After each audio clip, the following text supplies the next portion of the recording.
are lots of ideas how you can change the world. Some people think you should just complain about it. That won't change the world, it'll just make it bad. Some people think you have lots of money. Make it rain everywhere you go. Holla for $1. Some people think you have to be really loud and yell a lot. It's like with a bullhorn shouting, "Hey you, yeah you, do it my way right now, you heard?" Other people choose to just make fun of everything. That's dumb, everyone's dumb.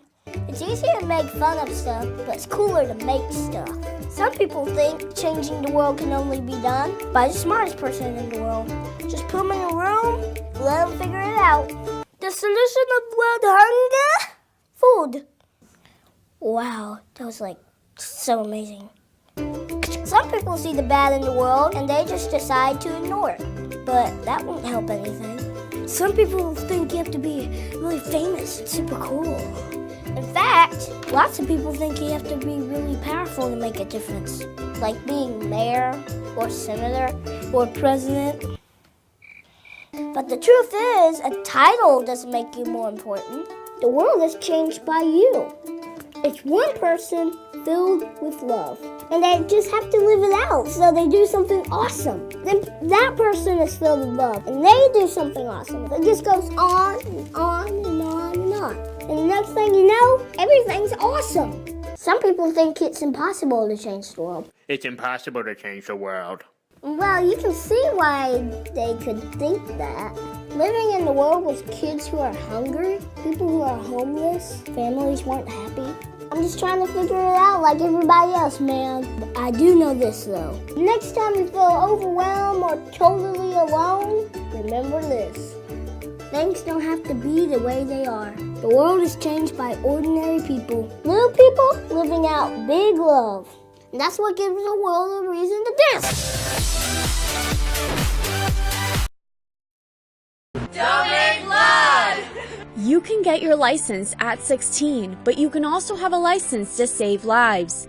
At age 16, students can start being blood donors. I'm only 16 years old and I donate blood because that's the minimum age when you're allowed to, and I think we should start at 16 because when we start getting the blood now, we have our whole life to donate.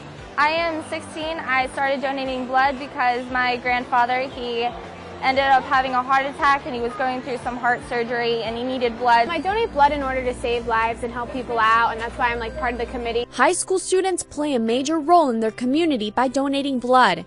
Thanks to their donations, hundreds of lives are saved in hospitals every year. By donating blood, you're saving a life and you will feel better about yourself afterwards. Donating blood isn't only a good thing to do, but it's also a great way to help out for people in the community because it really is community service. Pretty much everybody knows somebody who's either had cancer, knows somebody who did, or has just been sick, and you just want to think you would want someone to donate blood for you. Teachers and faculty also get on the Big Red Bus to save lives along with the students.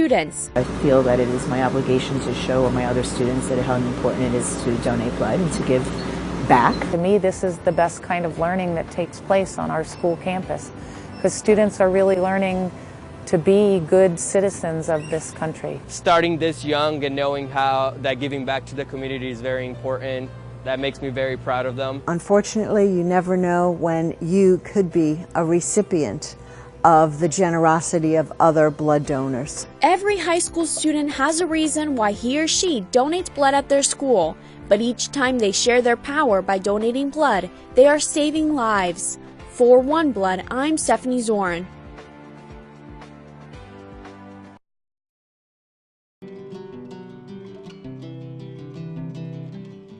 I don't like sitting there watching somebody abuse my mother like that. And she tells me every night I feel so much safer. And Mikey and Jojo, their behavior has improved, so. I know that I'm beautiful and I know that I'm gonna accomplish my goals by going to school to be a good nurse because I love helping people. Didn't know if I needed oil, if my tires were good enough. I've never been anywhere but my hometown. This is my first place, so it's a start. I'm starting from the bottom, but I'm gonna make it to the top, and I know I'll be even happier. I was always ashamed, and I walked, I would look at the floor, but now I hold my head up high. Because she's been through a lot in her life, she tries to deal with things the best way she can. She's, I guess you could say, very strong. This is the first time that I've been willing to actually change. And I think that's what's making the big difference. I can put an effect on my surroundings as well. That I'm getting my trust again and the confidence to confront situations that I wasn't sure before. I parented out of guilt for so long. I didn't do the right things for her, but since we moved here, she's all she says is, "What took you so long?"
Living at Covenant House for about 6 months. I never really had a home. I was just bouncing around from house to house. I think I actually was just getting out of a bad marriage.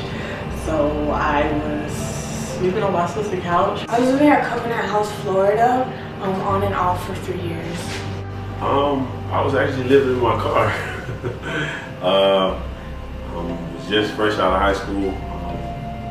I had made a few decisions to help my grandmother, and in that decisions kind of led to me, losing everything. And after that, I kind of got with my counselors, and they introduced me to H.O.M.E.S, and that's how I got it.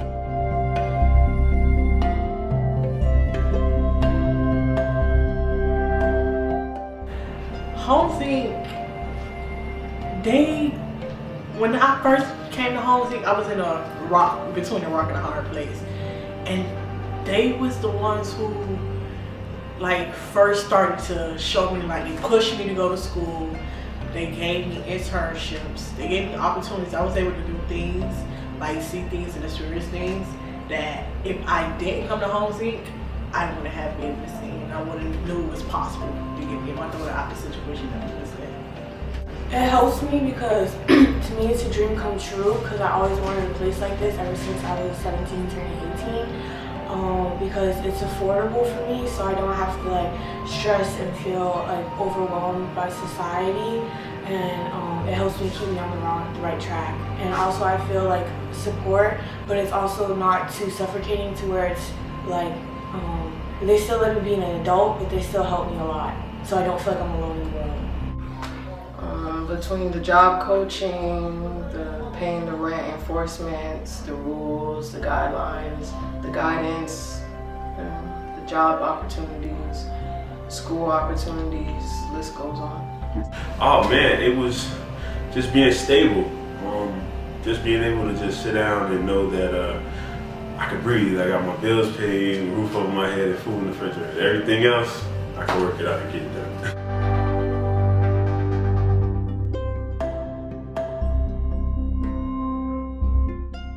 Young people oftentimes are very influenced by negative factors and they're very impulsive for various scientific reasons. And I think that the guidance that H.O.M.E.S Inc. Offers definitely enables them to choose proper life paths for themselves and to, abstain from substance abuse and things of that nature. Listen, man, H.O.M.E.S Inc. is just in a total, you get that family feel because we come up in a situation where we lose that one key thing, and that's family. And once you get that, you feel like you're at home and you can get your life together a little bit. And these women are very, very there, if I can put it like that. So they can be more motivated, and they can have the opportunity to make the right decision in life.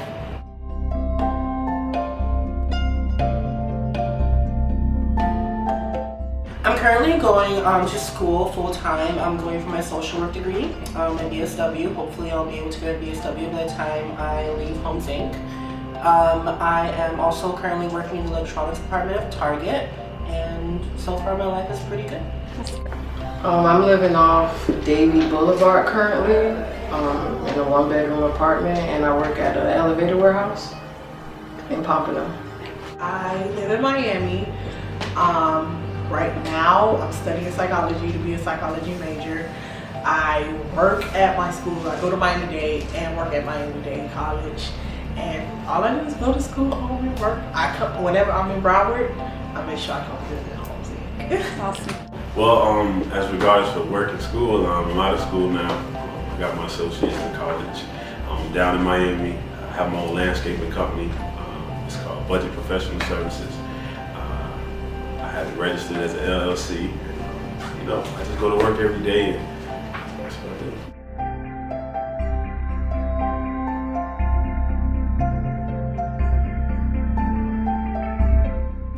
Hi, I'm Catherine Berry, the president and founder of H.O.M.E.S Inc., and we hope you'll choose to donate now.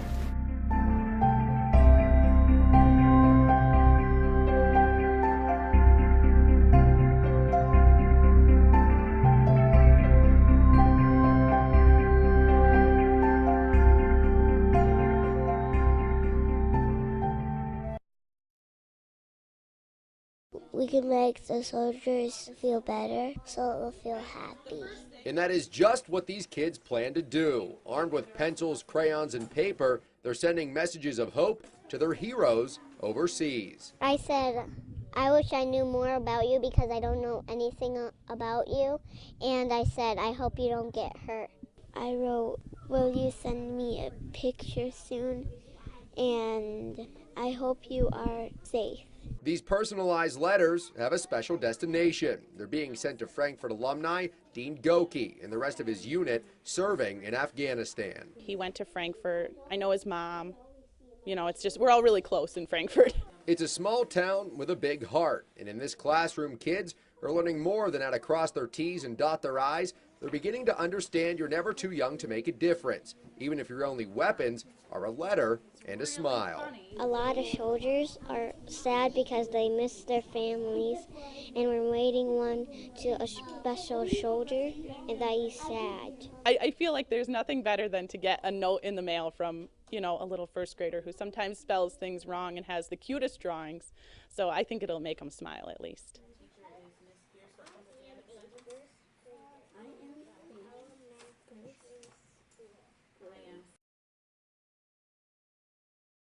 This is the home of the Metzger family. Ariel, 15, her brother Austin, 13.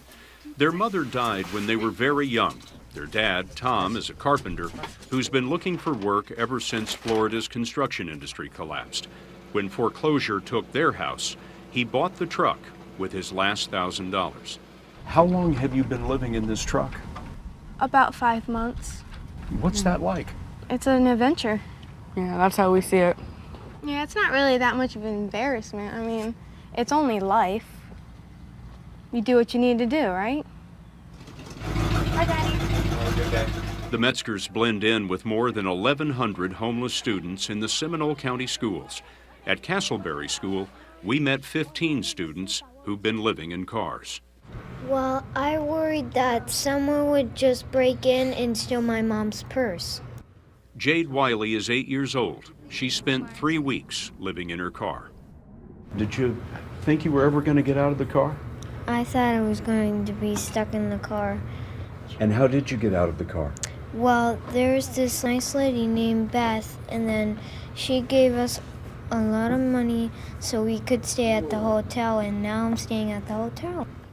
Beth Davalos runs programs for homeless kids in the Seminole County schools. She helps them find temporary shelter, but it's tough. Of all the homeless families in Florida, 2/3 are living on the street. People are running out of resources. The unemployment runs out, their savings run out, and before you know it, they find themselves living in their car because they just ran out of all options. The kids we met, like the Metzgers, clean up in gas stations or YMCAs. They keep up appearances by day and search for safety by night.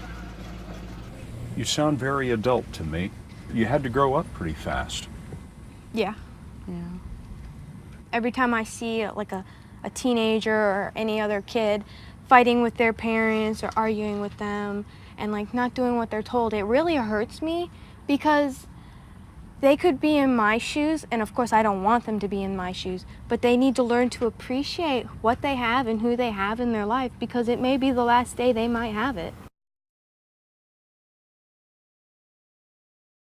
Welcome back. It is a lesson of kindness and service that can only be taught outside the classroom. Year after year, students in one 4th grade class at John Muir Elementary School have been making the mile-long trek to read to residents at Oakwood Village.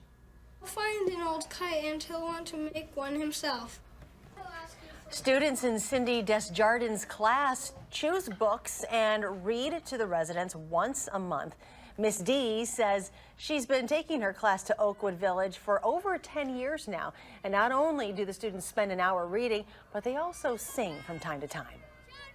So I think that these kinds of experiences truly do plant seeds in kids and help them to really begin to think about how they are empowered within themselves to go out and do good. Cindy says she's heard from past students who say they've started their own community service projects as a result of their experience in the classroom.